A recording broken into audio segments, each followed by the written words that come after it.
Singularity is a new shooter with a twist. Players will be able to control time to solve puzzles and affect combat as they make their way through a sci-fi war zone.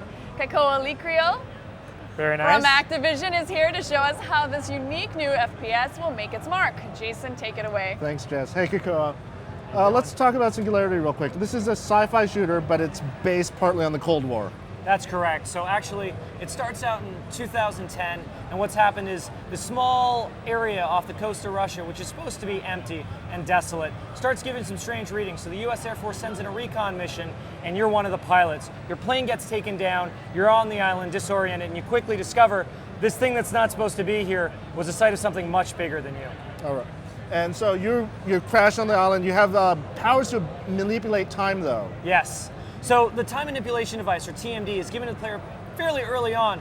What it does is it basically allows you to change the time of objects. So you can move things forward or backward about 60 years either direction. So they're decrepit and old or brand new, just the way they used to be. But you're not just like, every other game that has quote-unquote time controls. You just reverse time 5 seconds and try something over again. Definitely not. We wanted to do a slightly different mechanic, and Raven came up with something that was different from that sort of VCR, sort of typical way of interpreting time, and this was it. It's very different, and actually, in this case, you don't control time as much as time controls you. So, by using time and manipulating it, are you using it as a narrative, or are you using it as a weapon, or both, or a little bit of everything, or?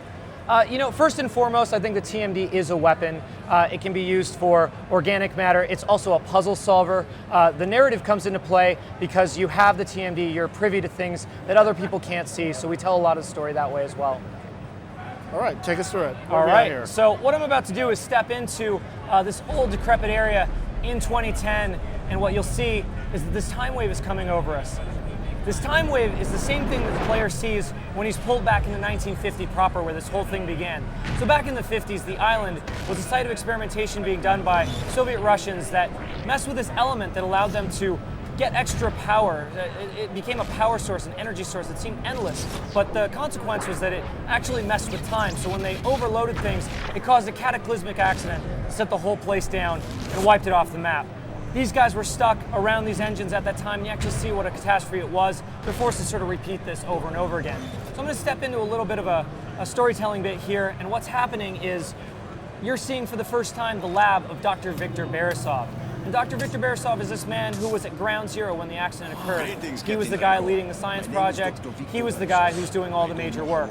He quickly informs you that this is catastrophic and that your help is needed to repair what was done that long time ago. So when you're thrown back into the 50s asking for your help to piece everything together and stop the singularity. So was this an experiment that they were creating themselves, or was this something like they found an object and now they're trying to figure it out, like what made it click and use it for their own weaponry? The TMD was created by the Russians back then, but it was based entirely, so we go pretty heavy fiction right after the sort of Cold War introduction. And the reason that is because they found this element 99, that's sort of off the charts now, but what it did, what it was something that could be powered up to change the age of objects.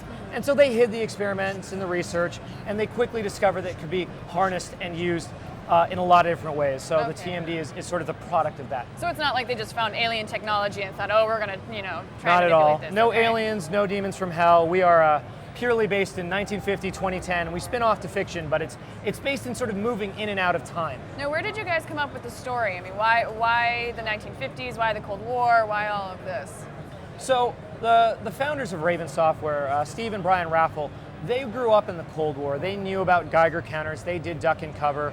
They were sort of used to what the potential of Soviet power was, that if anyone flipped that switch at the wrong moment, everything could go horribly wrong. So they had this vision of what absolute control they had, and during the Cold War, it was a lot of fear. And that got mixed in with their sort of passion for these abandoned places and what could be seen if you could turn back the clock on a space. And when they put them together, they came up with a concept for Singularity. Cool.